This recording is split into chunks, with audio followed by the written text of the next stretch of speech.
Esta tarde el jefe de la Unidad para América del Norte de la Cancillería, Roberto Velasco, dijo que ayer el gobierno de Estados Unidos le informó a México de esta resolución. Dijo que nuestro país no emitiría una postura respecto del tema, que la resolución no obliga a México a nada en materia de gestión migratoria, pues el país realiza sus determinaciones de manera soberana, pero que se iniciará un diálogo técnico con el gobierno de Estados Unidos para evaluar las medidas. Eunice Rendón, muy buenas noches.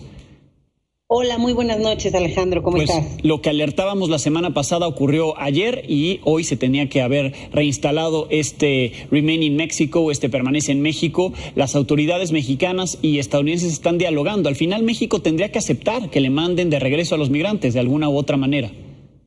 No, creo que justamente no. México hoy tiene el poder, creo, de no aceptar este retorno de migrantes, porque además ya vimos que es una política que además de no ser funcional, genera una presión muy importante en la frontera mexicana, que hoy se suma, Alejandro, al resto de los temas que hemos discutido en este espacio, al título 42, que aumentó en un 60% de lo que Trump utilizó este título 42, o sea, hay mucho más personas retornadas bajo este supuesto que con el pretexto de la pandemia nos los regresan a México a todos aquellos que crucen hacia Estados Unidos, muchos de estos núcleos familiares. Se suma también a lo que hablamos hace también poco en este espacio, las deportaciones expeditas. Entonces, vendría a ser un caldo de cultivo terrible reinstalar el programa de Permanece en México. Y como bien decía el titular de la unidad, Roberto Velasco, México no está obligado. Entonces, creo que es momento de que México se manifieste en contra de este tipo de decisiones que afectan a los migrantes, por un lado, probado por todas las organizaciones que estudiaron a muchos de los migrantes que estuvieron esperando, más de 70,000 personas varadas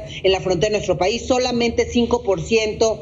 Cuando habla la Suprema Corte de que era un programa con buenos resultados, no sé a qué se refiere, porque únicamente el 5% de estos cerca de 70,000 migrantes lograron terminar de manera exitosa sus procesos. Claro. El resto se regresó a su país, se quedó varado en México o se cruzó de manera ilegal hacia los Estados Unidos. Ahora, lo que el programa ordena o determina es que el migrante que llega, solicita asilo a través de la frontera por México, lo tienen que devolver a México. Ahí es donde México tendría que manifestarse.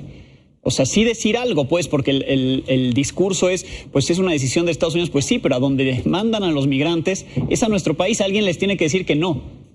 Por supuesto, la Suprema Corte de Estados Unidos no puede decidir por un país, que es parte de la discusión hoy también por los expertos y los abogados en Estados Unidos. La Suprema Corte tendría que ser mucho más cuidadosa en este tipo de decisiones que afectan a otro país, en este caso a México, porque la línea ahí es muy delgada. Entonces, efectivamente, no es, eso sí creo que está equivocado, no es como lo dice el gobierno mexicano, una decisión unilateral, es una decisión unilateral que afecta bilateralmente. Entonces sí podría México decir, no estoy de acuerdo y no voy a aceptar que las personas que están pidiendo el asilo en tu país esperen sus procesos en el mío. Eso creo que es lo que debería dejar claro México, porque incluso la normativa internacional, los principios internacionales del refugio y del asilo marcan y mandatan también la ley estadounidense que deben esperar estas personas en territorio estadounidense con una serie también de beneficios que se les debe dar. Y en dado caso de que México acepte otra vez esta mala negociación, que ha sido la peor decisión del gobierno mexicano a mi gusto, el haber aceptado el Remain in México en su momento, en dado caso, bueno, que al menos negocien recursos para poder atender a esta multitud de personas que están ya hoy desbordándose en la frontera, principalmente en Nogales, en Tijuana, en Ciudad Juárez, y ahora con estos vuelos a Tapachula y Villahermosa, también haciendo presión en estos sitios. Que es un poco lo que dice la autoridad estadounidense, que está negociando con México o teniendo estas conversaciones diplomáticas para asegurar la infraestructura, pues, y que este programa se desarrolle. Insiste la Cancillería, además del pronunciamiento que ya vimos de Roberto Velasco en un comunicado, es prácticamente lo mismo, pero que México no tiene ninguna responsabilidad con esto. Esto no obliga a nada a México. Lo que veremos, por supuesto, en los próximos días y lo comentaremos contigo es cuál es la respuesta que se da ya de manera oficial para que estos migrantes pues no tengan que volver a nuestro país, ¿no? Por donde ya pasaron. Efectivamente, lo interesante va a ser ver que no nos obliguen verdaderamente a aceptar a todos estos migrantes otra vez del lado mexicano en estos campamentos insalubres. Y repito, hoy sumándole título 42, deportación expedita, un gran número, un aumento en el flujo, tan solo comparando las cifras de enero a marzo en detenciones de patrulla fronteriza, vemos que aumentaron de casi 60,000 en enero a más de 215,000 para julio. Entonces, es un tema que incluso se ve más complejo que en el tiempo que Trump hizo esta política. Entonces, ojalá que el gobierno mexicano verdaderamente no se obligue a esto porque no lo está, y que trate de platicar una solución mucho más humanitaria y por el bien de esos migrantes, por el bien de esos migrantes, que quedan después ahí varados en la frontera norte. Gracias, Eunice, como siempre.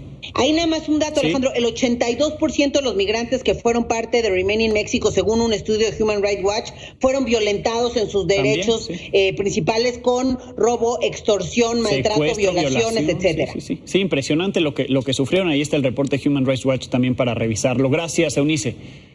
Muchas gracias a ti. Buenas noches. Bien.